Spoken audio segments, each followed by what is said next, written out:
我们持续讨论美以现在突袭轰炸伊朗的原因为何？是否也在要颠覆政权，对中俄来做施压呢？我们来看到美国的接连的动作，打了美国之后又打伊朗，是不是也在为接下来的川习会铺路呢？川习会会不会出现什么样的变数？今天这一节我们会持续的一起来关心。好，再看到的是美以联手打了伊朗之后，引爆全球动荡。现在包括中俄也已经出面来表态喊话了。我们先来看到中国外长王毅怎么说。他说呢，美国和以色列在这个伊美的谈判进程当中，那么对于伊朗发动袭击不可以接受。那么公然的击杀了主权国家领导人，是鼓动政权更迭，更不可以接受。中方反对，并且予以谴责。俄罗斯的外长也出面喊话，他说美国跟以色列对伊朗进行军事的打击，已经严重破坏整体中东局势稳定了。俄罗斯跟中国的立场是一模一样的，俄罗斯希望跟中国一起加强协调与沟通，呼吁立即停止战事，回归外交谈判的进度当中。中俄现在等于说直接两方都已经站出来力挺伊朗到底了，主要原因就是他们在不管是经济上或者是军事上，跟伊朗都有长期的合作，也被视为是重要的盟友。这一次伊朗遭到攻击，同时也当然会打乱中国大陆跟俄罗斯在中东原本的布局。但是我们也来稍微回顾一下，川普在今年他的动作非常的多，打击的对象从先前的委内瑞拉到现在的伊朗，怎么都跟中俄有关系？会不会他剑指的就是中俄，而特别是不是剑指中国大陆？杨老师有怎么解读？我就引一位大家都知道的，就是美国的学者葛兰仪，他在 X 上面发表一篇，他说北京对台自有其自身的时间表跟战略，不会受到伊朗、委内瑞拉或乌克兰的强烈影响。那些纸上谈兵的中台关系专家括号应该停止预测习近平会利用每一次全球危机来夺取台湾。其实从昨天到现在我们在台湾也好，不管在美国也好，好多人在说美国攻打伊朗会造成这个两岸之间的稳定啊，还是什么的，一大堆预测都出来。我说这些人真厉害，葛莱伊一下打脸这些人。讲句实在话，王毅跟拉夫罗夫所讲的话对不对？对啊。川普去打一个国家，这是合法的吗？当然是非法的。你有没有找到他核武的证据？没有啊，连那个洗衣粉都没有啊！你不是在谈，人家都愿意去跟你谈。你要打，其实我们刚刚讲了，我觉得他就是为他的这个需要，以及为他的胜利上，以及他看到哈梅尼可以大概一次把他给斩首干掉。那可是这种东西，就基本上像是一种已经没有任何秩序标准的新君主这种霸权作为。到了21世纪，你看到川普他的一切是这种裙带资本主义加上新君主主义，就随他的喜欢。那一定有大国要出来讲话，连英国这次都只是同意美国用他的基地，但是英国都没有说我支持这个作为，但是他强调他不参与。欧洲国家都说这会造成严重的影响，只有一个国家第一时间跳出来支持川普，高市早苗。那是因为他们需要川普这个支持来对抗中国。可是，在今天的国际秩序其实已经没有什么秩序可言，强国的随意的作为真的是随他喜欢。那但是这个时候有大国出来讲话，我们就把它去做等号，说你看这个都是跟中国、俄国关系密切，某种程度也许是。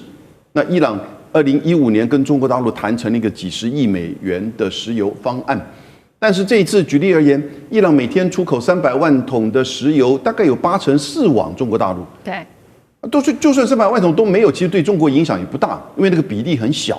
那它也可以立即的从俄罗斯跟别的地方取得这个替换，而不像是我们台湾其实从尼米兹从中东来的，占我们的原油进口大概是60%，占天然气大概是2%，所以对日本、韩国、台湾影响比较大。因此，这个时候你来说，这到底跟谁关系密切，可能都忘记跟我们台湾关系最密切，所以这个时候，很多这种所谓纸上谈兵的一些战略专家会告诉你，从他的政治的立场或者是意识形态，那美国也是一样，同样会有这样一个说法。可是我们已经回到了一种现实主义的丛林法则了。那这个时候你不需要从所谓的过去的那种思维、意识形态来去看待。我觉得中俄在这一次的立场上，当然是觉得美国是跨越界限，可是呢，他也知道这个是现在新的国际丛林法则。那他所说的，也许我们认为是没错，但是又能够影响现实如何呢？好，所以我们看到，在这个美国跟以色列对伊朗进行攻击之后，中俄就立刻发出了声明来做谴责。但是我们也要关心说，这个时间点因为比较敏感，因为紧接着3月份就是川习会，3月份的时候，川普就会去访问中国大陆，到时候会讨论中美的贸易关系，还有关税跟台湾议题。那现在也有一个说法是说，为什么川普要在这个川习会之前先去抓了美国的马杜罗总统，然后又斩首哈米尼，是不是要跟这个川习会里面为自己增加筹码，又或是要埋下更多的变数？那委员又怎么解读川普的动作？我倒是不认为川普因为打了伊朗以后，他到中国大陆就比较有本钱对习近平讲话。我不认为这样讲。是为什么？因为虽然王毅讲说应该以谴责，然后这个拉夫罗夫说：“哎呀，你应该谈判。”这是外交官讲的话。哎，你只能什么？你只能谴责。你只能谈判。刚才有文兄讲对了哈，从 O to B， 对与不对绝对是美国不对，以色列不对，但是只要战争一发动，就没有对错是非，只有输跟赢。我们必须要面对这样的一个客观的现实。历史上就是这样子啊，很多讲了一大堆道理，都开战了以后，最后赢的人解释，这个好意外吗？没有好意外的哈。所以对于川普，他当然有他内政上的需要、个人的一些想法，但是他的战略目标很清楚，就是他举出来的台面上说，要你废核，要你废导弹啊，要你废弃代理人，然后更重要，要你废弃教师政权。他4个目标啊，很清楚啊。而这个4个目标也是他打这一次真正的战略上的需求。所以他抓马杜罗就是在他公布说，大西洋就是整个中南美洲就是我的势力范围，你谁都不敢跟我这样。就马杜罗抓了以后有没有效果？立竿见影。有，我们必须承认这一点。巴西总统卢拉敢讲什么吗？没有。哥伦比亚总统还敢讲什么吗？没有。连那个尼加拉瓜的总统奥特加，川普下令叫他释放所有的政治犯，他乖乖释放啊，连话都不敢吭一声。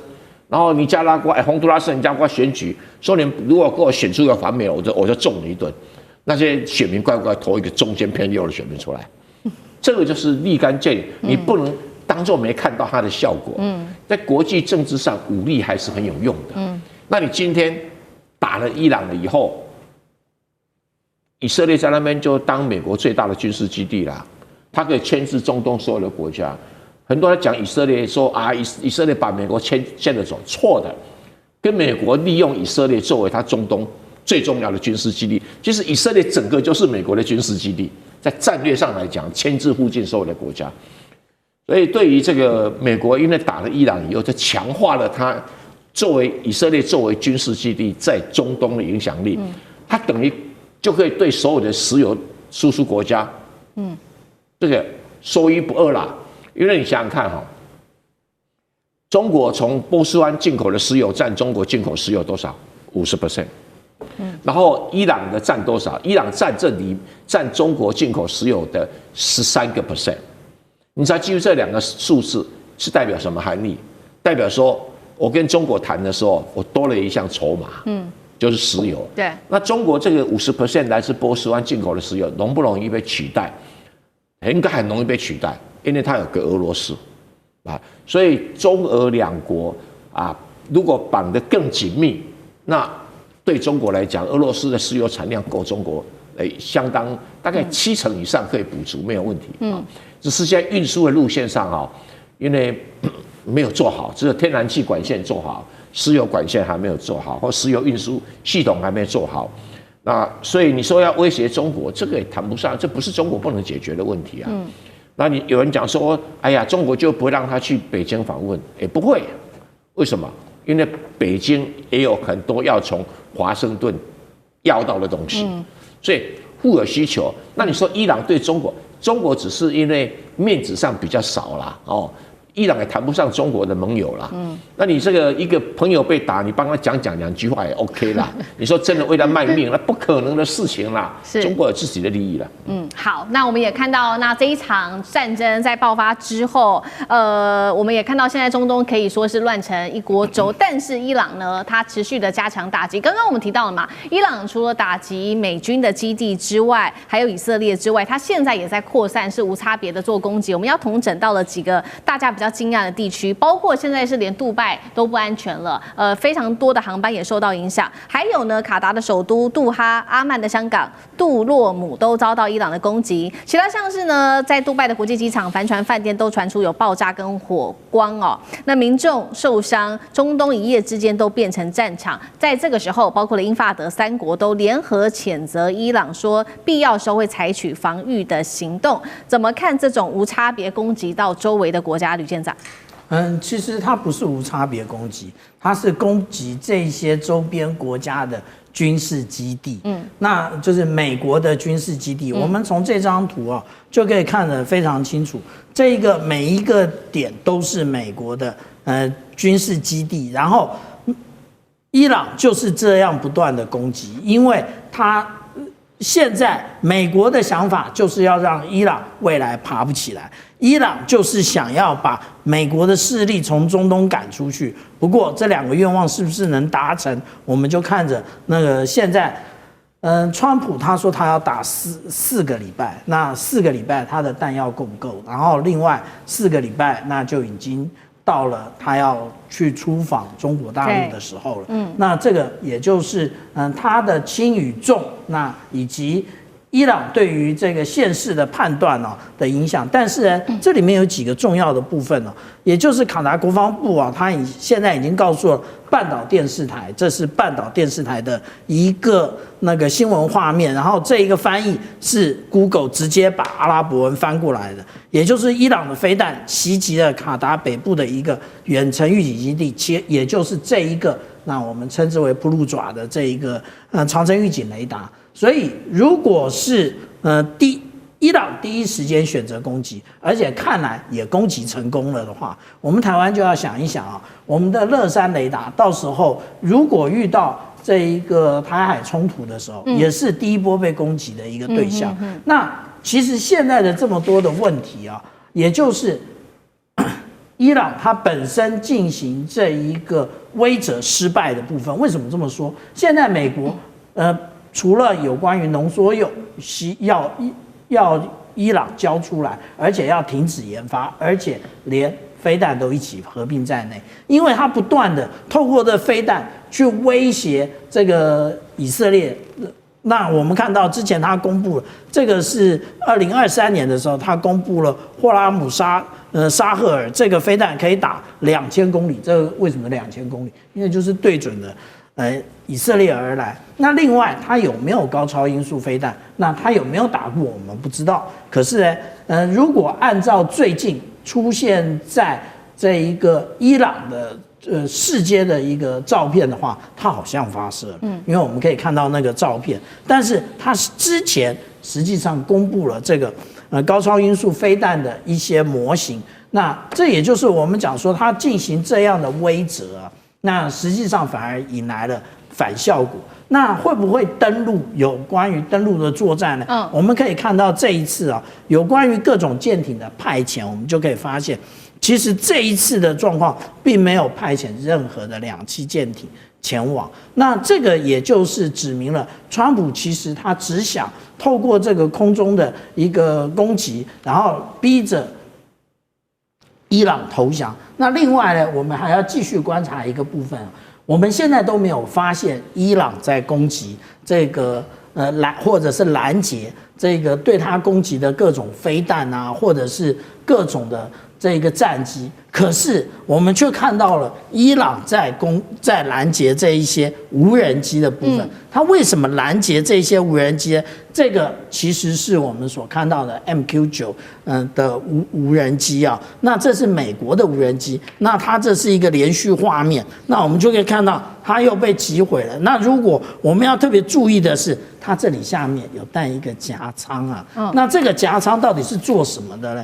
也就是其实美国这一次，它除了我们所看到的各种军力之外，那它其实还做了那个有关于我们讲到 sensor to shooter， 也就是他在做这个有关于数据链的干扰，也就是他带的是这一种夹舱。所以我们现在知道啊，这每一次的作战其实也是美国对他国的他的武器的一个测试。这一次他已经将这一个对于数据链的干扰已经进行了测试。好，谢谢县长。那我们休息一下，马上回来。地缘政治、内中之争、战略价值、强权崛起、小国生存，现在与未来洞悉事件走向，掌握世界脉动，全球观点尽在环球大家。